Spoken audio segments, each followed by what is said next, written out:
It's under a week until we know the Brownlow medalist of 2023. It's set up to be a close finish and will most likely come down to the last couple rounds.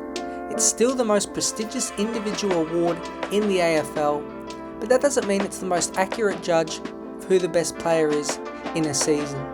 The Brownlow medal itself is one of the most unique awards in world sport. It's the only major sport accolade which has the officials, in this case the umpires, vote the winner. It's a strange aspect of the medal, as the main job of the umpires is to actually officiate the sport the best they can. So having them go into the rooms after the game to then try to vote for the 3 best players on the field is a challenge. What makes this even more difficult is that they have no access to their phones, so they have no quick vision to look over or stats. It's simply based on what they saw on the field. Perhaps that's why so many midfielders have won the award, even those who in hindsight turn out to be pretty average AFL players. They simply get the ball so much the umpires notice. Questions around biases like haircuts, boots, and media hype are fair, but even if you gathered a panel or media members to do voting, all these influences would still be present. The main issue is that it's hard enough to umpire the sport, so having to concentrate on who the best player on the field is at the same time without any assistance is a big task. It's a tough job and probably unfair to ask of our umpires. It's unlikely to ever change, but the AFL can and should create a few awards to overcome possible imbalances that our major awards have.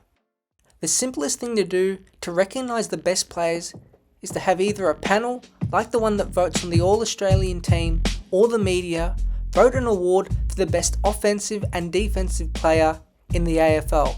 It's a copy of the NFL, NBA and other sports, but it solves the biggest complaint about our awards, and that's forwards and defenders don't get recognised enough. The Coleman medal went to Charlie Curnow, so he could have been the winner of the Offensive Player of the Year, and for the AFL we could call it the Forward Player or Attacker of the Year. Toby Green could have been another player fitting for this award. The Defensive Player of the Year would have been an exciting award this season, as any of Darcy Moore, Tom Stewart, or James Sicily could have taken it out. Adding these honours give recognition to the best forwards and defenders besides the All-Australian team. They are simple to add, and we can name them after past greats to give instant aura to them and honour the legends in our game. Because the Brownlow will likely stick with umpire voting forever, there is potential to create another big award out of the media or press. Majority of the leagues in the world use the Associated Press, referred to as the AP, to determine winners of the MVP and other awards. It's a select few of national or international media that at the end of the year cast votes that get tallied up. The Ballon d'Or for soccer uses 100 worldwide journalists who vote 5 players from a shortlist. The NBA also uses 100 journalists to cast votes for all their major awards. Each of our media outlets often do their own, such as the Herald Sun Player of the Year, which went to Caleb Serong, The Age have their own version, and the ABC have theirs. So why not combine journalists and media from each outlet and create our own AP MVP? We have the Coach's Champion Player, Brownlow or the Umpire Award, and the Players MVP, so a 4th major title voted by media members fits in nicely. We could use the 5-player voting system and equate points to each number, so first equals 50 points, second equals 40 points, and so on. It's another variant system to the others that can give more opportunity to players to win an award. There is way more possibility a forward or defender could win this award compared to a Brownlow medal. The distinctiveness of Charlie is what makes it so valuable.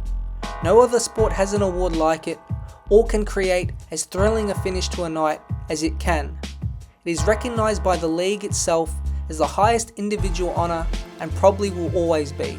But its flaws stick out clearly, and its past history of winners has questionable names, and I think most people recognise this. Is it possible to change the award voting to a select panel or specific media members? Would outside influence or bias have more or less of an impact? And if the voting method was changed, would the medal lose its prestige? They are all interesting questions to look at if an unlikely change would ever occur. But as an outsider, the AFL can definitely add 2 or 3 more awards to give out. recognising the talent of the forwards and defenders while creating a unanimous media award to create a quadrant of MVP honours which doesn't exist anywhere else in world sport.